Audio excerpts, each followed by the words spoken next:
Ace TV.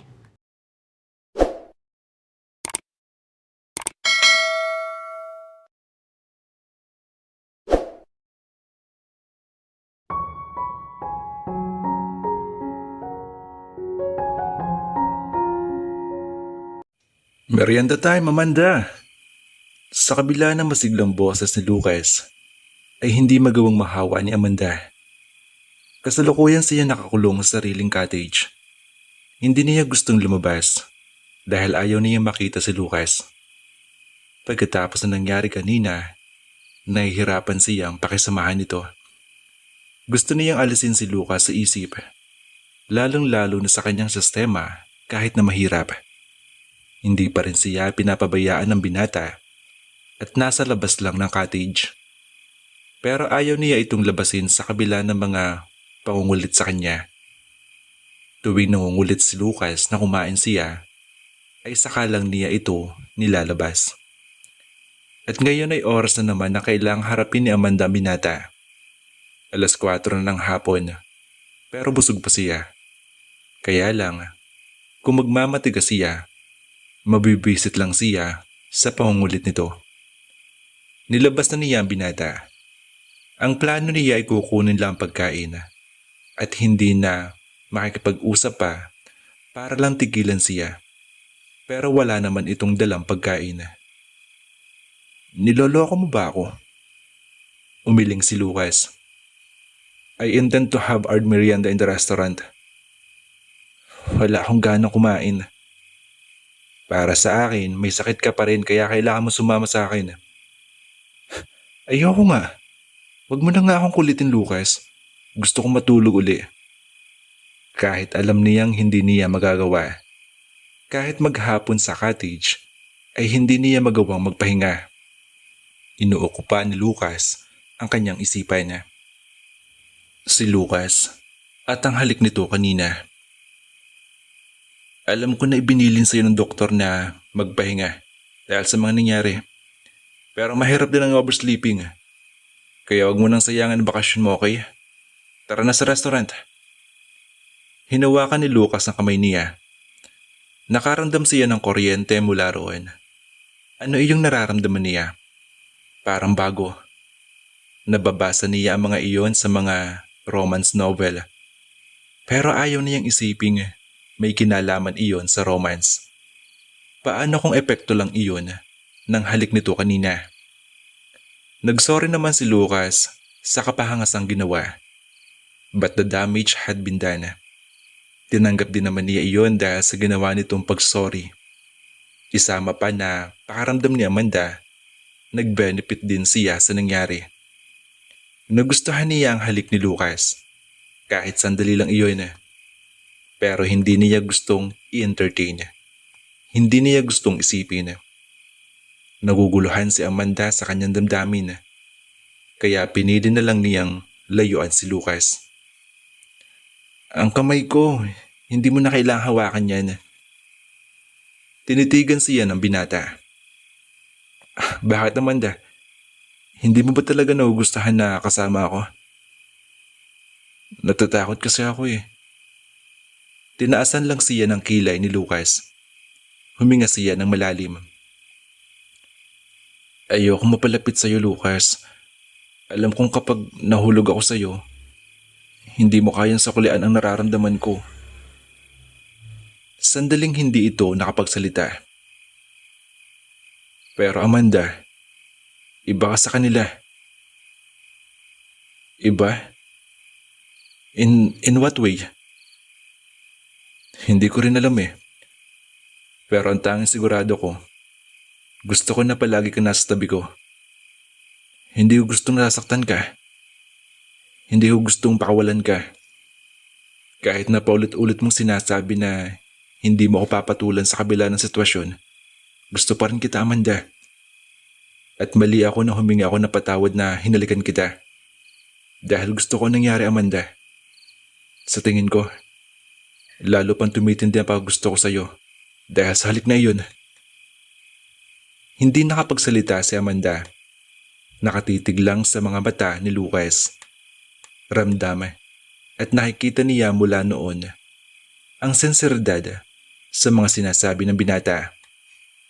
Hawak pa rin nito ang kanyang kamay ng mahigpit. At dahil sa higpit ng hawak nito sa kanyang mga kamay, lalo siyang nakumbinsi na totoo at seryoso ang binata sa mga sinasabi. Kailangan pa bang mag-isip ni Amanda? Naguguluhan na siya sa kanyang buhay. Naguguluhan na rin sa damdamin para kay Lucas. Kung susubukan niya ang nararamdamang iyon, marami iyong magiging benepisyo. Hindi na siya magugulo. Hindi na magkakaroon ng regrets dahil sinubukan niya. Hindi na rin kukulitin pa ni Lucas at higit sa lahat, mararanasan niya ang saya. Sa pagpisil ni Lucas ng kanyang kamay, nakumbinsi siya nito na gugulin ang natitira pang maghapon kasama ito. Nagmerienda sila sa restaurant at pagkatapos ay niyaya siyang mag-try ng ilang water activities sa beach. Napili ni Lucas ang mag-jet ski. Hindi ako marunong niyan eh, sabi ni Amanda. No need, marunong ako. Aangkas ka naman sa likod ko eh. Tinitigan niya si Lucas bilang sagot. Alam niya kung gagawin iyon, mas mapalapit siya sa binata. Bahagya naguguluhan pa rin siya kung tama ba ang desisyon na sumama rito maghapon. Pero malaking bahagi ng kanyang isip ang gustong gawin talaga iyon. Kailangan natin magkasaya, lalo ka na. Pumayag si Amanda. Iniangkas siya ni Lucas sa likod ng jet ski. Mabilis ang pagpatakbo nito. Kaya kahit hindi sana gustong yumakap sa binata dahil nahihiya, nagawa rin niya para masigurong hindi siya mahuhulog. Naramdaman niyang naniniga si Lucas sa kanya nagawa. Okay ka lang? Sandaling tumingin ito sa kanya at ngumiti. It's nice. It feels nice. Malakas na sabi nito. Ganon din ang nararamdaman ko. Bulong na kanyang puso. Hinigpitan pa ni Amanda ang yakap kay Lucas. At doon niya na-realize na dapat talagang pinagbibigyan ng sarili paminsan-minsan na.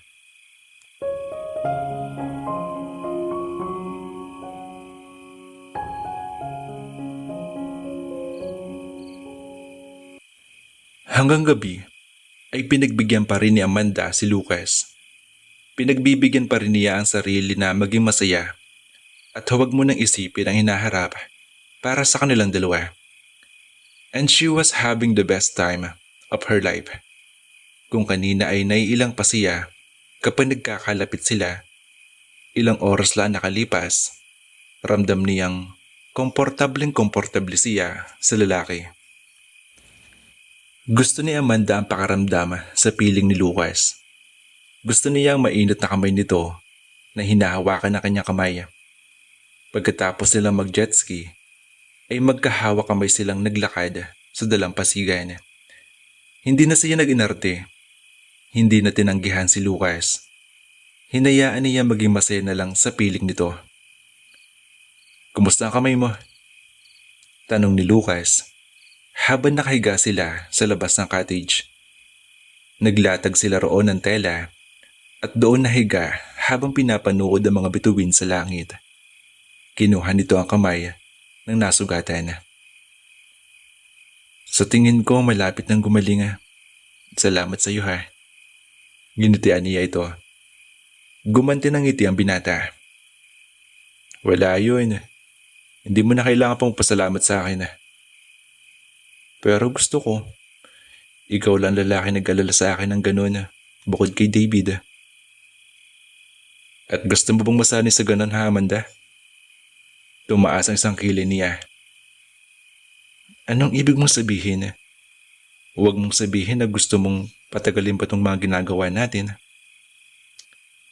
May 3 araw pa naman akong bakasyon eh. Sabi nito. At pagkatapos nun, tapos na ang lahat. Huwag mo nga akong paasahin, Lucas. Tinitigan siya ng binata. May pakiramdam akong hindi kita paasahin, Amanda. Hindi ko talaga alam kung ano itong nararamdaman ko. Pero gusto ko ito. Gustong gusto ko. Gustong gusto kita. Kahit sandali pa lang tayong nagkakasama, may pakiramdam akong hindi ko yun gustong matapos. Ganun mo talaga ako gusto. Tumango ito. At gusto mo ba na malaman kung bakit naging ganong kalaki ang kagustuhan ko sa'yo? Bakit nga ba? Tumingin si Lucas sa kanyang mga labi, saka pinaglandas ang dulo ng daliri. Hindi ko makalimutan ang pakiramdam ng mga labi mo na nakalapat sa mga labi ko. At kung hahayaan mo ako, gusto ko ulit maulit yun. Bumilis ang tibok ng puso ni Amanda. Sandaling pinakaramdaman niya kung ano iyon.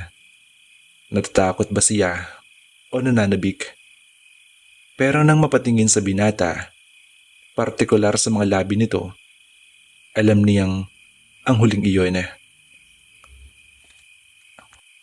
Pareho sila na nararamdaman at gusto niyang maulit ang halik. Sa kabila lang alam na mali, gusto rin niyang punen ang kuryosidad kung ano ang pakaramdam kung tumagal pa iyon at lumalim. Kaya nang unti-unting lumapit ang mukha ni Lucas sa kanya, hindi na niya pinatagal pa. Sinalubong niya ang mga labi nito. I think I can kiss you forever, Amanda. Umuungol at nauutala sabi nito. Hindi gawin mo, nasabi niya. Dala na matinding nararamdaman. Mula sa mga labi, bumaba ang halik ni Lucas. Hinalikan nito ang kanyang leeg. The spot beneath it. Dapat ay matakot si Amanda dahil parang dinadala siya ni Lucas sa ibang mundo. Pero malayo roon ang kanyang nararamdaman. Kinakain siya ng kuryosidad. Gusto niyang malaman kung ano pa ang kayang ibigay ni Lucas at parang kaya niyang ipagpalit ang lahat para lang masatisfy sa iyon. Natagpuan ni Amanda na kinakalas ni Lucas ang botones ng suot niyang polo. Hindi pa rin siya makapagreklamo. Hindi niya magawa. Gusto niya ang ginagawa ng binata. Nang paglaruan nito ang kanya. Tanging ungol lang ang kanya nagawa. Ungol na parang nagsasabing ituloy lang ni Lucas ang ginagawa. Gusto kita, Amanda. Sandaling tumigil ang binata. Gusto rin kita, Lucas. Tinitigan siya nito. Sigurado ka ba? Kung anong gagawin natin ngayong gabi, pwede maging malaking epekto sa'yo. Hindi mo naman ako sasaktan, di ba? Ngumiti si Lucas. Just trust me in this, Amanda. Sabi nito, saka itinuloy ang paghalik sa kanya.